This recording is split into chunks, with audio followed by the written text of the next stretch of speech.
Have you noticed getting off the couch feels harder than it used to? Or maybe you've started avoiding stairs because your knees scream every time you take a step. Here's the wild part, it's not just getting older. It's what you're doing or not doing that's speeding things up. In fact, some of the most common healthy exercises after 60 are quietly wrecking your joints. And the worst part, you won't even feel it until it's too late. But don't worry, in this video, I'll show you exactly what to stop doing and what to do instead to build strong, pain-free muscles safely. Let's take back your strength, one smart move at a time. Exercise number 1, deep squats. Let's talk about an exercise that's way too overhyped for people over 60, deep squats. Look, squats are everywhere. Every trainer, every program says they're essential. And yeah, they work tons of muscles, glutes, quads, hamstrings, even your core. But here's the problem nobody talks about. Deep squats are brutal on aging joints, especially if your knees, hips, or lower back already feel stiff or achy. As we get older, cartilage gets thinner, joints lose their natural cushioning, and our balance? Not quite what it used to be.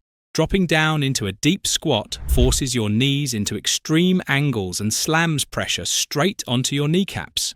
For anyone with arthritis or past injuries, it's a recipe for sharp pain, inflammation, and long-term damage. And if you're not perfectly mobile, your back will start rounding. That means extra stress on the spine, especially the lower back, which can trigger disc issues or nerve pain that sticks around for weeks. Plus, who even squats that low in real life? You're not picking up groceries from a yoga pose. You're sitting in a chair, getting off the toilet, regular stuff that happens at a normal height. So here's a smarter, joint-friendly swap, the chair squat. It mimics something you already do every day, sit and stand, but it strengthens the same muscles as a full squat without the risky depth or sketchy balance shifts. Here's how to do it. Stand in front of a sturdy chair, feet shoulder width apart. Lower down like you're about to sit, but don't collapse. Pause just before you hit the seat. Then press through your heels and rise back up. Simple, safe, and wildly effective. Even better, you'll feel stronger every time you do it because this move builds real-life power, the kind that keeps you independent. Start with 8 to 10 reps, 2 sets. Hold a counter if you need balance. Use a cushion if the chair's too low. No shame, no ego, just progress. Let's leave deep squats to the 25-year-olds on TikTok. You're playing the long game now. Exercise number 2, overhead lifting. Alright, next up, overhead lifting. Pressing dumbbells over your head might look impressive, but for most people over 60, it's a silent shoulder destroyer. Here's why. Your shoulders are the most unstable joint in your body. They're built for movement, not max effort. And when you take aging joints with worn-down cartilage and tight tendons and jam them into a straight arm press, boom, that's how you get impingements, rotator cuff tears, and why can't I lift my arm today pain. And here's the sneaky part, it often doesn't hurt during the lift. But a few hours later, stiffness, pinching, that deep, annoying ache you can't shake. Add in poor posture or tightness in your neck and upper back, and now you've got pressure traveling down your spine, messing with your nerves, and leaving you wondering what you did wrong. It's not your fault. Overhead lifts just aren't built for bodies with 60+ years of mileage. So what's the fix? Resistance band curls. Way safer. Still build serious upper body strength arms, shoulders, even posture without jamming your joints into painful positions. Here's how it works. Stand tall, band under your feet, hands holding the ends with palms forward. Keep your elbows close and curl the band up slow and smooth. No jerking, no leaning back, just clean tension from start to finish. Bonus, it actually teaches your body better movement mechanics. Because instead of pushing upward into risky angles, you're pulling in a way that matches your natural range of motion. No weights crashing down, no shoulder clicking, just clean, controlled strength building. Start with 2 sets of 10 to 12 reps.